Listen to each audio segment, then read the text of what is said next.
If you come to see the show, you need to know that this playwright is a poet. She is a humanitarian. And although there are provocative elements to this story, it really is meant to unify.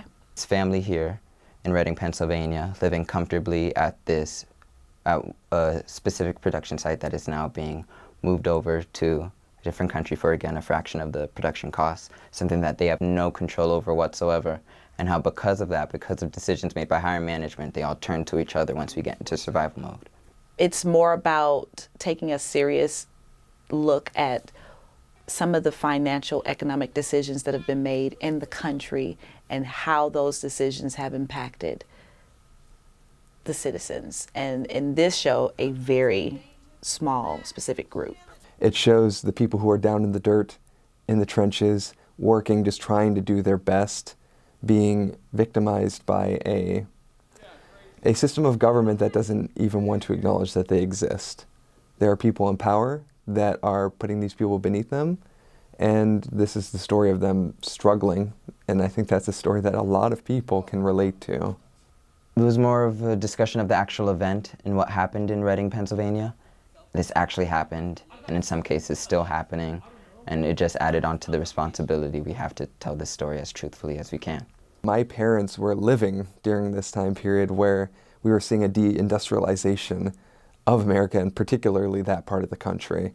And so I remember my father, who worked in a factory, experiencing the fear of being laid off, of machines disappearing from his factory, my mom losing her job at her factory, and yeah, I mean, like, it relates pretty directly to what my parents were like, what it was like growing up in America at that time.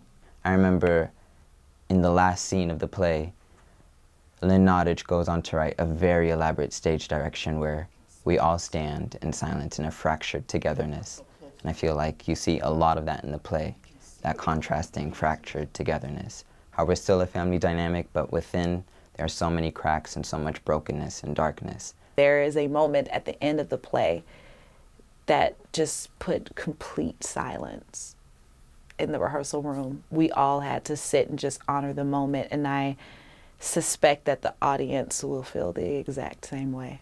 Sometimes it's hard to see past, to quote the play, past your windshield as you speed by, because you see your problems, you see your issues. But this play wants to encourage you to turn to your right, turn to your left, and say, what are you experiencing? What does your experience look like? If you're having trouble in your life, if people are suffering, who do you blame? It's really easy to make your neighbor or the person sitting across from you or someone who doesn't look like you, it's really easy to blame your neighbor. I think the biggest lesson I would think this play teaches you is that you're not alone. No matter how alone you feel like you are, other people are experiencing bad things, and it's our job as a people to stand by each other, to lock arms and recognize that the enemy is not the person next to you. It's somebody that typically you can't even see. So stop blaming the people around you and recognize that they're a friend looking for help too. Lynn Nottage has done a really great job in making the audience complicit in other people's lives. I really hope that the audience, if they're uncomfortable, they will take a moment to breathe and understand that the theater is a safe space to confront whatever emotions or thoughts come, or whatever revelations. I hope that they look to the right, look to the left, and care about their neighbor.